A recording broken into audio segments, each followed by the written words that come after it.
Hi hello welcome to Revathi's kitchen. இன்றைக்கி நம்ம சென்னா மசாலா எப்படி பண்ணுறதுன்னு பார்க்க போகிறோம். இதுக்கு தேவையான பொருட்கள் என்னென்னு பார்த்தீங்கன்னா, கொண்டக்கடலை 1/4 கிலோ, வெங்காயம் 1, தக்காளி 3, பச்சை மிளகாய் 2, தேங்காய் பாதி மூடி, சோம்பு 1 டீஸ்பூன், மிளகாய்த்தூள் 1 டீஸ்பூன், மல்லித்தூள் 2 டீஸ்பூன், பூண்டு 15, இஞ்சி 1 இன்ச் அளவுக்கு, மஞ்சத்தூள் 1/4 டீஸ்பூன், பிரிஞ்சி இலை 1, கல்பாசி 1/2 டீஸ்பூன், பட்டை 1 இன்ச்சு, கொத்தமல்லி, கருவேப்பிலை, எண்ணெய், உப்பு. இப்போது கொண்டக்கடலை, வெள்ளை கொண்டக்கடலையை நம்ம ஓவர் நைட் ஊற வச்சு எடுத்துக்கலாம். அடுத்து ஸ்டவ் மேலே ஒரு குக்கர் வச்சு நம்ம இந்த கொண்டக்கடலையை வேக வைக்க போகிறோம். 5லேருந்து 8 விசில் வரைக்கும் விட்டுட்டு நம்ம வேக விடலாம். அந்த டைமில் நம்ம இந்த சன்னா மசாலுக்கு தேவையான அரைக்க வேண்டியதெல்லாம் நம்ம அரைச்சி எடுத்துக்கலாம். அடுத்து ஒரு மிக்சர் ஜாரில் 3 தக்காளியை நல்லா நைஸ் பேஸ்ட்டாக அரைச்சி எடுத்துக்கலாம். அதுக்கடுத்து பூண்டு ஒரு 10லேருந்து 15 பல் சேர்த்துட்டு கொஞ்சமாக இஞ்சி சேர்த்துட்டு இதை நம்ம இடித்து எடுத்துக்கலாம்.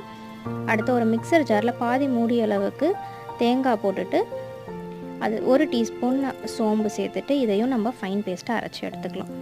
அடுத்து ஸ்டவ் மேலே ஒரு கடாயை வச்சு அதில் ஒரு 4 டேபிள் ஸ்பூன் அளவுக்கு எண்ணெய் விட்டுட்டு எண்ணெய் நல்லா காஞ்சதும் இது கூட ஒரு பிரிஞ்சி இலை, கல்பாசி ஒரு 1/2 டீஸ்பூன் அளவுக்கு, 1 இன்ச் அளவுக்கு பட்டை சேர்த்துட்டு அடுத்து கொஞ்சமாக கருவேப்பிலை சேர்த்துட்டு 2 பச்சை மிளகாவையும் சேர்த்துட்டு ஒரு பெரிய சைஸ் வெங்காயத்தை குட்டி குட்டியாக கட் பண்ணி எடுத்துருக்கேன். அதையும் நம்ம இதில் சேர்த்துடலாம். வெங்காயம் நல்லா வதங்கிட்டு லைட்டாக கலர் மாறினதும் இது கூட நம்ம இடித்து வச்சுருந்த இஞ்சி பூண்டு பேஸ்ட்டை நம்ம இதில் சேர்த்துக்கலாம். அடுத்து இது கூட நம்ம அரைச்சி வச்சுருந்த தக்காளி பேஸ்ட்டையும் சேர்த்துடலாம். 1/2 டீஸ்பூன் மஞ்சத்தூள், 1 டீஸ்பூன் மிளகாய்த்தூள், 2 டீஸ்பூன் தனியாத்தூள் சேர்த்துட்டு இதை நல்லா நம்ம மிக்ஸ் பண்ணி விட்டுடலாம்.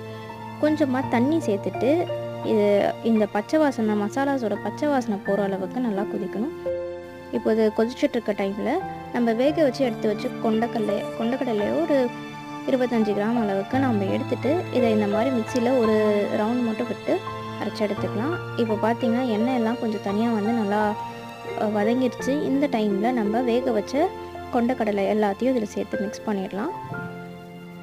அடுத்து இது கூட தண்ணியும் சேர்த்து நல்லா கொதிக்க விட்டுடலாம். இப்போ இதை நல்லா கொதித்ததும் இது கூட நம்ம அரைச்சி வச்சுருந்த இந்த கொண்டக்கடலையை நம்ம இதில் சேர்த்துக்கலாம்.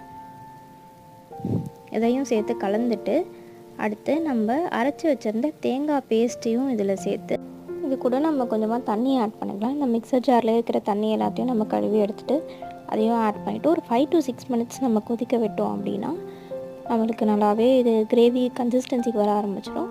அந்த டைமில் மேலே கொத்தமல்லியை தூவிட்டு நம்ம ஸ்டவ் ஆஃப் பண்ணிடலாம். அவ்வளோதான், நம்மளுக்கு ஒரு சூப்பரான சன்னா மசாலா வந்து ரெடி ஆகிடுச்சு. ஸோ தேங்க்ஸ் ஃபார் வாட்சிங். Subscribe to Revathi's kitchen.